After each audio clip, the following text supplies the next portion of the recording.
Hast du jemals etwas Nettes für jemanden getan, ohne zu wissen, für wen es wirklich war? Stell dir vor, du arbeitest auf einem Bauernhof in Island vor Hunderten von Jahren und das Unglaublichste passiert, aber nur, weil du dich entschieden hast, freundlich zu sein. Jetzt, mach die Augen zu, wenn du möchtest, und komm mit mir in den Wald der Geschichten. Island, oh meine Güte, dieser Ort ist außergewöhnlich.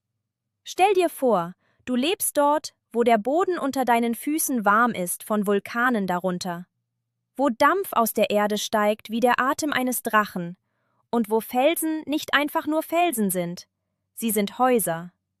Vor langer, langer Zeit, bevor deine Urgroßeltern überhaupt geboren waren, lebte dort ein junges Mädchen namens Sigrun.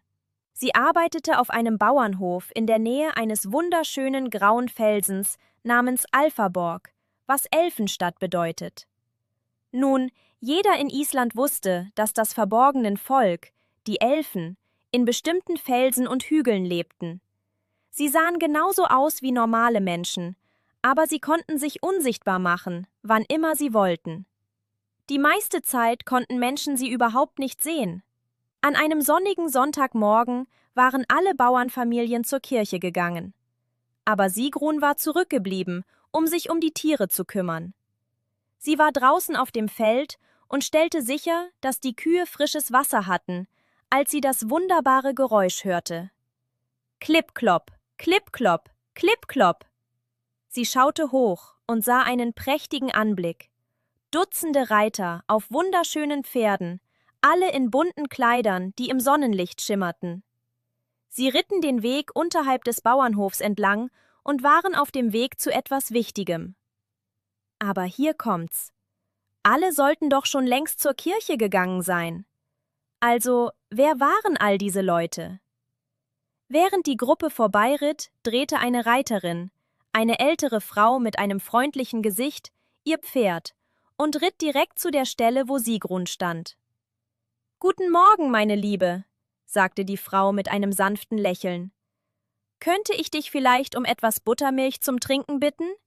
Ich bin so durstig von unserer Reise.« Nun, Sigrun hätte Nein sagen können. Sie hätte misstrauisch gegenüber dieser Fremden sein können. Sie hätte Ausreden finden können. Aber stattdessen lächelte sie zurück. »Gerne, warte hier.« Sie rannte so schnell sie konnte nach drinnen, fand den besten Holzkrug, den sie hatten, füllte ihn bis zum Rand mit kühler, frischer Buttermilch und brachte ihn der Frau. Die Frau trank tief, und oh, du hättest den dankbaren Blick auf ihrem Gesicht sehen sollen. Als sie fertig war, griff sie in ihr Kleid und zog das schönste Tuch hervor, das Sigrun je gesehen hatte. Es war aus dem feinsten Leinen gemacht, weich wie Wolken, und es schien mit seinem eigenen Licht zu schimmern. Die Frau legte es sanft über den Krug und gab beides zurück an Sigrun. »Danke für deine Freundlichkeit, liebe Kleine«, sagte die Frau warmherzig. Sigrun, die neugierige Art war, fragte, »Wie heißt du?« Die Frau lächelte nur und nahm noch einen Schluck. Sigrun fragte nochmal. Immer noch keine Antwort. Schließlich fragte Sigrun ein drittes Mal. »Bitte, wie heißt du?« Die Frau lachte. Es klang wie läutende Glocken. »Borghildur ist mein Name, du neugieriges Mädchen.« Dann schlug sie ihr Pferd mit ihrer Peitsche und galoppierte davon, holte all die anderen Reiter ein. Sie verschwanden hinter dem großen grauen Felsen von Alfaborg. Und da wurde Sigrun klar. Sie hatte gerade einer des verborgenen Volkes Buttermilch gegeben, den Elfen, die in Alfaborg lebten. Als alle am Abend von der Kirche nach Hause kamen, zeigte Sigrun ihnen das Tuch. Niemand in ganz Island hatte jemals etwas so Schönes gesehen. Die Weberei war so fein, die Muster so kunstvoll, dass es Jahre und Jahre gedauert haben musste, es herzustellen. Aber hier kommt, was es wirklich besonders machte. Sigrun hatte der Elfenfrau nicht geholfen, weil sie eine Belohnung wollte. Sie hatte es einfach getan, weil jemand durstig war und um Hilfe bat. Das ist die wahre Magie, weißt du? Das verborgene Volk, die Huldu-Volk, wie die Isländer sie nennen, beobachteten immer. Sie bemerkten Freundlichkeit. Sie bemerkten, wenn Menschen anderen halfen, sogar Fremden, sogar wenn niemand sonst hinsah. Jetzt möchte ich, dass du über etwas wirklich Wichtiges nachdenkst. Als Sigrun diese durstige Reisende sah, hatte sie eine Wahl. Sie hätte denken können, ich bin beschäftigt, jemand anderes kann helfen. Sie hätte sich Sorgen machen können. Was, wenn diese Person komisch ist? Sie hätte ausrechnen können, was bekomme ich dafür? Aber sie dachte keines dieser Dinge. Sie sah einfach jemanden, der Hilfe brauchte, und sie half.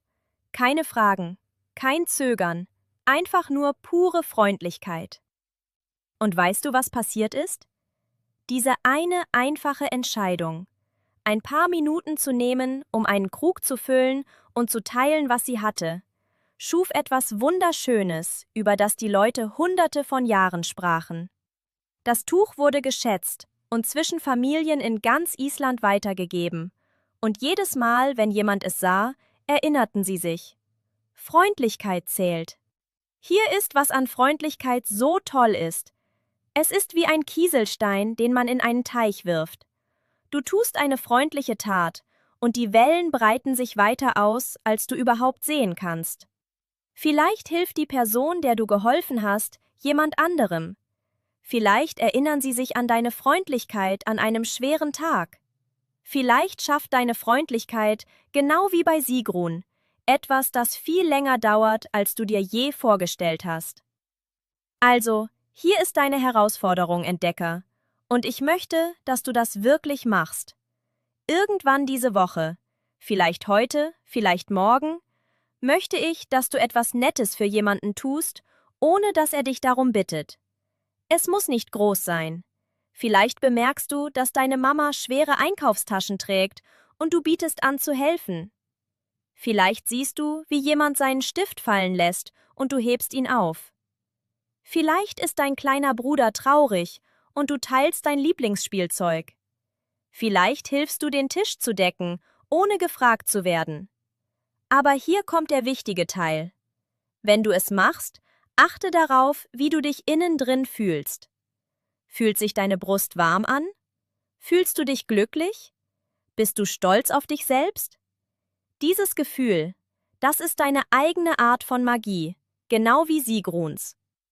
Und dann, nachdem du es getan hast, möchte ich, dass du jemandem erzählst, was du gemacht hast und wie du dich gefühlt hast. Erzähl es deinen Eltern, erzähl es deinem Lehrer, erzähl es deinen besten Freunden. Denn wenn wir Geschichten über Freundlichkeit teilen, erinnert es alle anderen daran, auch freundlich zu sein. Kannst du das machen? Kannst du diese Woche wie Sigrun sein und Freundlichkeit wählen, auch wenn niemand hinsieht? Ich glaube, du kannst es. Ich glaube, du hast dieselbe Magie in dir, die nur darauf wartet, zu leuchten.